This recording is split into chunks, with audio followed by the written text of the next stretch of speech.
वृंदावन में मंदिर की कोई कमी नहीं है। हर मंदिर का अलग अलग इतिहास है। इसी की वजह से वृंदावन का मंदिर जो है वह चर्चा का विषय बना होता है। आज हम वृंदावन के चटोरे मदन मोहन का इतिहास जानेंगे।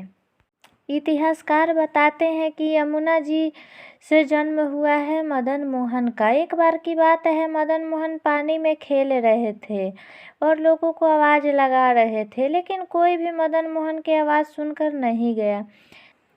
तब एक चौबे की पत्नी मदन मोहन के पास गई और उनको गोद में लिया और घर लेकर जाने लगी।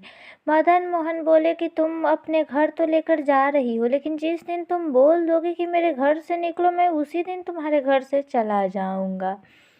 तो उसके बाद मदन मोहन चले गए चौबे की पत्नी के घर। से आने होकर मदन मोहन लोगों को जाके घर घर में परेशान करने लगे, माखन मिश्री चुरा कर खाने लगे।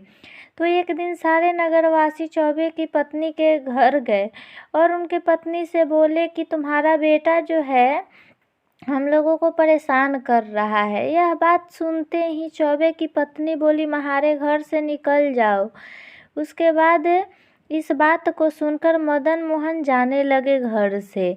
फिर मदन मोहन को सनातन गोस्वामी मिले। सनातन गोस्वामी जा रहे थे। फिर मदन मोहन बोले कि बाबा रुको, मैं भी तुम्हारे साथ चलूँगा। सनातन गोस्वामी बोले ठीक है, तुम मेरे साथ चलना चाहते हो तो चलो, लेकिन मेरी भी एक शर्त है, तुम वही खाओगे जो मैं खिलाऊँगा और जैसा रखूँगा तुम वैसे ही रहोगे।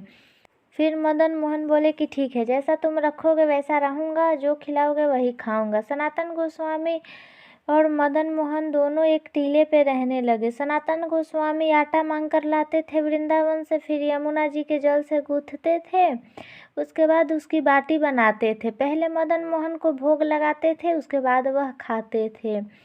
एक बार मदन मोहन बहुत दिन बाद सनातन गोस्वामी से बोले कि अब हम बाटी नहीं खाएंगे। फिर सनातन गोस्वामी मदन मोहन से बोले कि तुमको याद है ना कि मैं वचन तुमसे लिया था कि जो खिलाऊंगा वही खाओगे और जैसा रखूंगा वैसे रहोगे।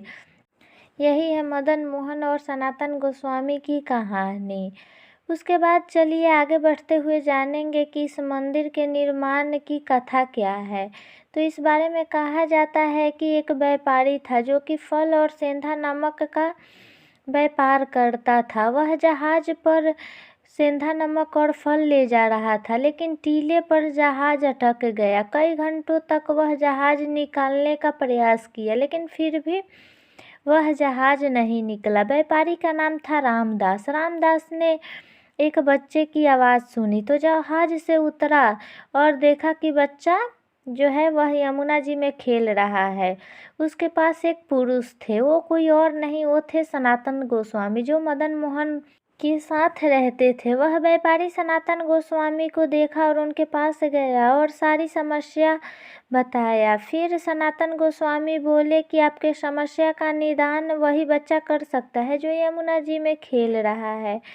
वो जो यमुना जी में बच्चा खेल रहा था वह थे मदन मोहन। फिर व्यापारी मदन मोहन के पास गया और पूरी घटना बताया। फिर मदन मोहन बोले कि मैं तुम्हारा जहाज तो निकाल दूंगा, लेकिन मुझे इसके बदले क्या मिलेगा। व्यापारी बोला कि जहाज में सेंधा नमक और फल था जो कि खराब हो गया है, मैं आपको क्या दे सकता हूँ। मदन मोहन व्यापारी से बोले कि ठीक है, तुम जाओ अपने जहाज के पास। जब वह व्यापारी यानी रामदास गए अपने जहाज के पास, देखे कि जहाज में हीरा मोती पाना सोना चांदी बहुत सारे गहने पड़े थे। फिर व्यापारी रामदास मदन मोहन के पास आए और बोले कि आदेश दीजिए प्रभु, मैं क्या करूं। और उसके बाद उन्होंने मदन मोहन मंदिर बनवाए। इसके पहले भी कहा जाता है कि उस व्यापारी ने बहुत सारे मंदिर बनवाए थे, जैसे मदनेश्वर महादेव सूर्य मंदिर, शीतला माता मंदिर, सूर्य घाट और 4 कुटिया भी बनवाए थे। इस मंदिर के बारे में कहा जाता है कि यह मंदिर का नींव जो है 70 फीट नीचे और 70 फीट ऊपर है। औरंगजेब कई बार इस मंदिर को तोड़ने आया, लेकिन प्रयास उसका असफल रहा। कहा जाता है चटोरे मदन मोहन को इसलिए चटोरे मदन मोहन कहा जाता है क्योंकि मदन मोहन सनातन गोस्वामी से हर रोज़ कुछ नया व्यंजन बनवाने को कहते थे।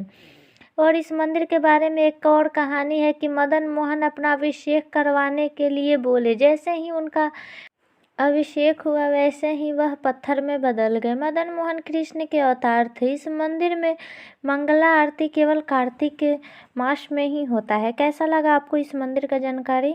ज़रूर बताइएगा कमेंट करके।